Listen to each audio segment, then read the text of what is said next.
Yo Rapso, aujourd'hui on se retrouve pour une toute nouvelle vidéo. C'est une vidéo particulière de fou. C'est la première fois que je fais des vidéos comme ça. J'ai fait déjà une interview par rapport à Tourmaline, le rappeur que vous avez bien aimé. Là aujourd'hui, je suis avec une dame qui m'a contacté par rapport à son vécu, qui a souffert du coup, pour le coup, qui a souffert. Elle va nous raconter son histoire et qu'est-ce qu'il faut faire. Donc du coup, on va faire comme une genre d'interview. Je vais vous poser des questions et vous allez me répondre. N'hésitez pas à me suivre sur les réseaux sociaux. Donc du coup, mon Instagram et mon Snapchat. Je suis toujours bloqué sur Snapchat, mais ça va arriver très vite. Activez la cloche de notification, likez, partagez comme d'habitude, vous le savez, commentez votre pire histoire. Du coup, qu'est-ce qui vous est arrivé si vous aussi un jour vous avez subi quelque chose, mettez-le dans les commentaires et la dame et moi on regardera et on vous aidera du mieux possible. Donc du coup voilà.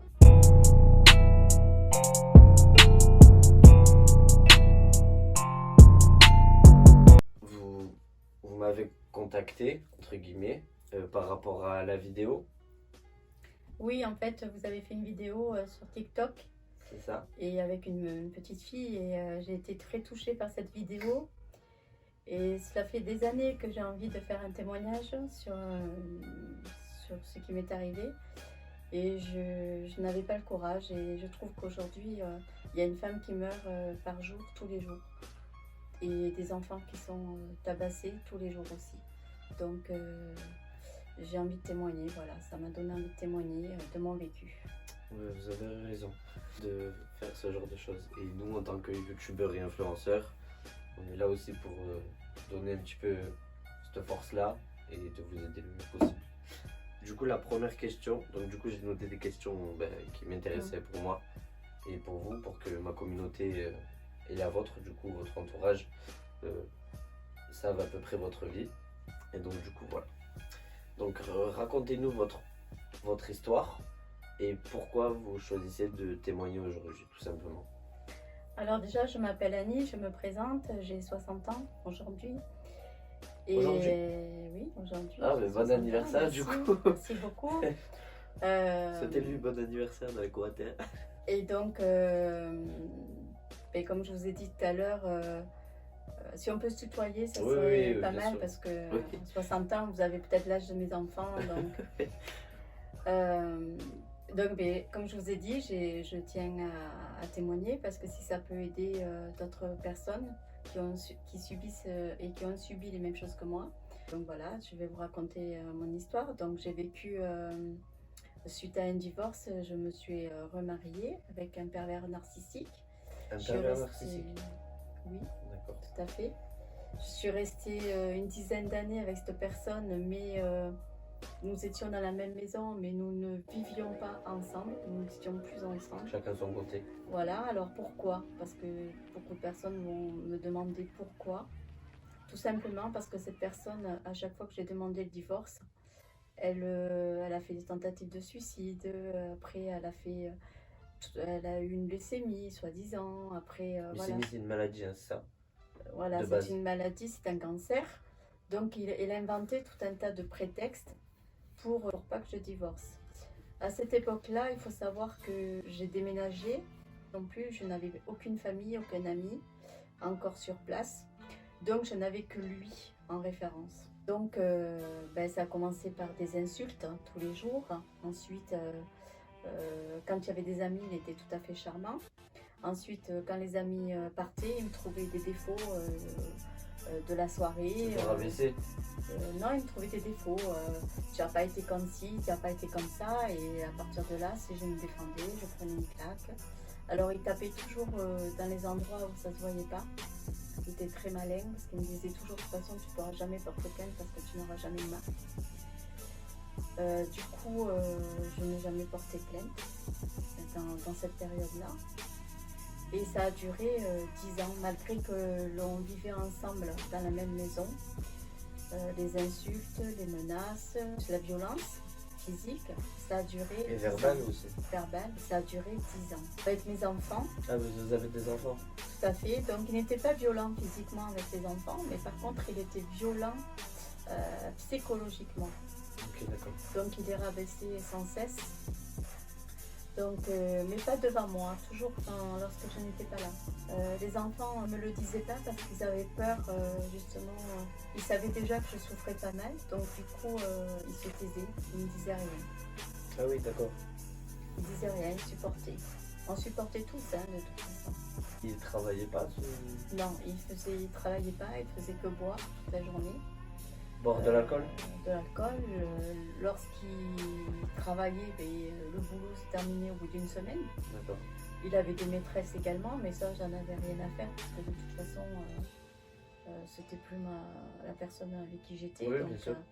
c'était pas important pour moi. Au contraire, Justement, vous voulez qu'ils partent du coup? aimé qu'ils partent, mais ça n'a pas fonctionné.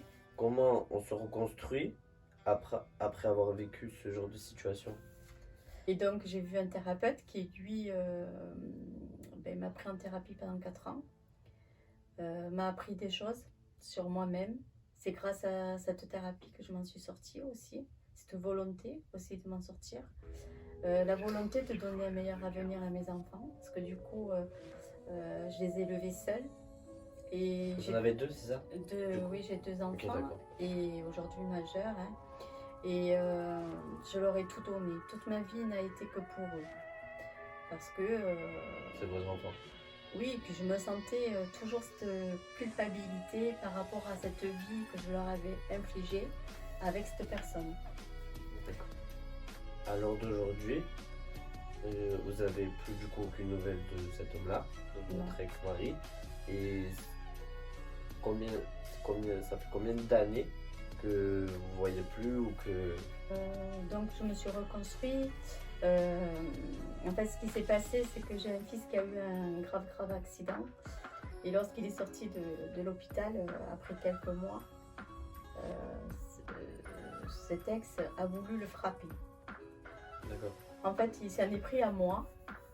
Et moi, j'ai vu que mon fils s'est levé pour lui dire ça suffit maintenant.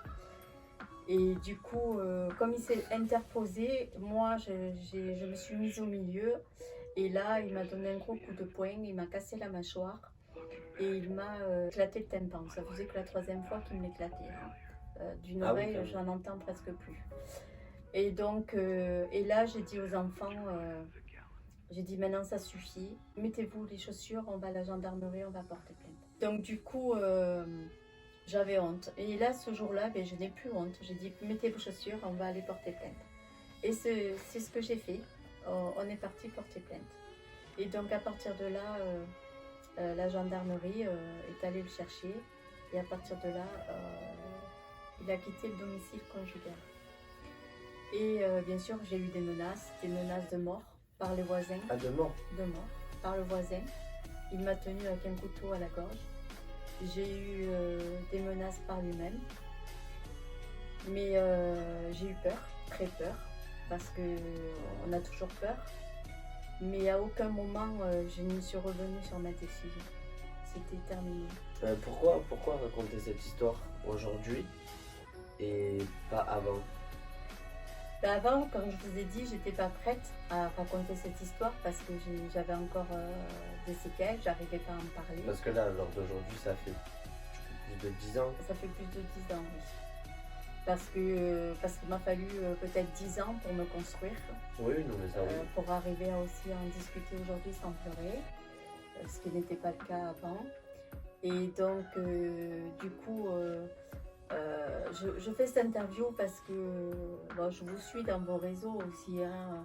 Vous êtes quelqu'un qui me semblait dynamique, vous avez une pêche d'enfer, vous êtes rigolo. Il y a ça. Et puis les jeunes sont touchés aujourd'hui aussi. Oui, il n'y a pas que les personnes de mon âge qui sont touchées. C'est aussi toute la jeunesse qui est touchée. Garçons, filles, enfants. Exactement. Il y a des hommes qui sont battus aussi, il faut le dire. Il n'y a pas que les femmes. Mais j'apporte ce témoignage parce que j'aimerais dire aux femmes et aux hommes qui sont battus et les enfants qui sont battus aujourd'hui qu'il y a toujours une solution. N'ayez pas peur de parler, il faut parler. Ne faites pas comme moi. Parlez, allez voir les autorités. Surtout, lorsque vous portez plainte, gardez votre plainte. Si vous l'enlevez, c'est mort. La personne revient dans votre vie. Il faut tenir bon. Il ne faut pas avoir peur des menaces. Parce que les menaces, c'est la manipulation. Donc il faut continuer son combat, s'entourer de gens, de ne pas avoir peur d'en discuter. Aujourd'hui, on a quand même des structures. Soit elles sont mal faites, c'est vrai, parce qu'il y a beaucoup de structures qui ne sont pas adaptées. Oui, bien sûr. Aussi. Mais il y a quand même des aides. Et ces aides-là, si on va jusqu'au bout, elles sont quand même là. Donc c'est pour ça que je témoigne, parce que quand je vois les actualités, une femme par jour qui décède sous les coups de violence de son conjoint, ou vice-versa. Hein. Oui, ou l'inverse. Hein.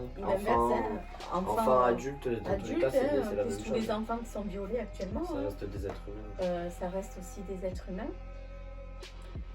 Et du coup, il faut le dire, parce que vous savez, ce que je ne vous ai pas raconté, je suis une enfant aussi qui a été battue par son propre père. Oui, on en a parlé tout à l'heure. Et j'ai continué malheureusement, en psychologie on appelle ça un triangulaire, j'ai continué malheureusement avec cet homme. Et c'est pour ça que ça peut s'adresser aussi aux enfants, d'en parler s'ils sont battus, d'en parler. Parce qu'il faut en parler. Si la mère est complice, il faut en parler à quelqu'un d'autre de la famille. Il faut en parler, parce que bien souvent la mère, malheureusement, comme c'était mon cas dans mon enfance, elle est complice. Ah oui, bien sûr. Elle voit que l'enfant est battu, mais elle ne réagit pas, elle ne fait rien. Or qu'une mère est là pour défendre son enfant. Moi, je n'aurais jamais supporté. Je préférais me faire battre plutôt qu'ils battent mes enfants. Voilà. Pourquoi j'ai décidé aujourd'hui de faire ce témoignage. J'espère que j'ai répondu à beaucoup de personnes. On peut s'en sortir, moi-même j'en suis une preuve. Comme j'ai été suivie par un thérapeute et aujourd'hui je suis thérapeute moi-même. Et je continue ce combat en étant thérapeute parce que j'ai aussi des gens qui viennent me voir, qui ont subi les mêmes choses que moi. Je continue, je me suis beaucoup mise dans la spiritualité. Ça m'a beaucoup aidée à m'en sortir. Ça a été un tremplin. Donc ça, c'est important. Il y en a qui vont se mettre dans la danse, il y en a qui vont se mettre dans la musique. Chacun a le droit de faire. Il faut faire quelque chose que vous avez envie de faire. C'est très important parce que ça nous aide à nous en sortir. C'est un bon message. Et voilà. C'était ma prochaine question, mais du coup, vous avez déjà répondu. Et du coup, voilà, si vous avez besoin d'aide, Monsieur Drapso a mes coordonnées, n'hésitez pas. Ah oui, bien sûr. Si vous avez des questions, je répondrai et par son intermédiaire, on pourra refaire nos vidéos. Oui, bien sûr. S'il y a des questions-réponses, on peut faire aussi avec des personnes. Si vous voulez répondre à des questions, pourquoi pas. Voilà. Je suis ouvert. Bon, si on peut aider un maximum de personnes, tant mieux. C'est super, on aura gagné peut-être une bataille. Voilà. On a organisé la bataille, mais peut-être pas la guerre, mais la bataille déjà. Voilà. Mais en tout cas, voilà. Bon, ben écoutez, c'est magnifique ce que vous avez dit. Au moins, vous avez passé un message pour ma communauté, pour vous, et pour vous aussi, parce que je pense qu'il y a des gens quand même. J'espère. Parce que sur Facebook, vous avez quand même du monde. Du coup, je vais vous mettre juste son Facebook à cette dame, si vous voulez bien, comme vous voulez. Vous me dites? Oui, c'est tout à fait. Parce que dans tous les cas, votre Facebook, il n'y a pas d'identité, il n'y a rien. Non, c'est un surnom. Ouais, voilà, donc si pour lui parler, au cas où, s'il y a des jeunes qui sont... Voilà, sinon vous avez des numéros qui s'affichent juste ici, là. Appelez-les, c'est important. Si vous avez même... on parle de violence depuis tout à l'heure, mais ça peut être violence conjugale, verbale, enfin ça peut être n'importe quelle... ça peut être psychologique. Bien sûr, n'importe quelle violence, ou même si vous avez subi des choses, ou si vos parents se disputent souvent et tout, il y a des assistants qui existent pour vous rassurer et tout. Ce genre de choses, c'est important de le faire. Je suis pas le seul à le faire, hein. Il y a plein d'autres youtubeurs de télévision, et ça en parle beaucoup en ce moment, par rapport à tout ce qui se passe en France. Donc si on est là, c'est pour vous aider, bien sûr, parce que c'est vous la prochaine génération. Et du coup voilà, j'espère que ça vous a plu, à vous et à vous du coup aussi. Oui, merci beaucoup, je remercie tout le monde. Bon, c'est sûr que j'ai pas expliqué ma vie en 20 minutes, c'est difficile. Oui, bien sûr. Voilà, parce qu'il faudrait au moins 1h30 à 2 heures pour expliquer vraiment la vie de ce que j'ai pu tout subir. Mais voilà, on a essayé de faire au plus court, expliquer un maximum de choses pour faire passer le message. message. Voilà. Merci beaucoup Drapso TV de m'avoir De rien. invité également. De rien, c'est normal. Du coup, pareil, n'hésitez pas à me suivre sur les réseaux sociaux, comme vous savez, mon Instagram, mon Snapchat, mon TikTok. Merci du coup à cette vidéo qui a fait le tour quand même, parce qu'elle est passée dans une petite chaîne télévision et que ça a beaucoup fait parler. 1,7 million quand même en une semaine, c'est beaucoup. Mais donc du coup voilà, au moins mon message il est passé sur TikTok, c'est ce que je voulais. Et avec ma petite cousine, parce que c'est ma petite cousine. Et du coup voilà, j'espère que ça vous a plu, j'espère que au moins ça vous a fait du bien peut-être d'en parler à vous. Et à une prochaine fois pour une partie 2 avec ma communauté qui vont peut-être vous poser des questions. Oui, mais avec plaisir. Et à répondre et tout. Pourquoi Bien pas sûr. faire une genre de FAQ. Ça s'appelle comme ça. Et écoutez, du coup, vous restez un peu quand même ici. Mais du coup, à vous, on vous dit au revoir. Au revoir, merci beaucoup. Passez de bonnes... Enfin, c'est bientôt les vacances, non? Non, je crois. En avril. En avril? Ouais, bon, non, c'est pas du tout les vacances. Mais enfin, voilà, comme d'habitude, c'est Drapso TV, tu le sais. Ciao tout le monde, peace.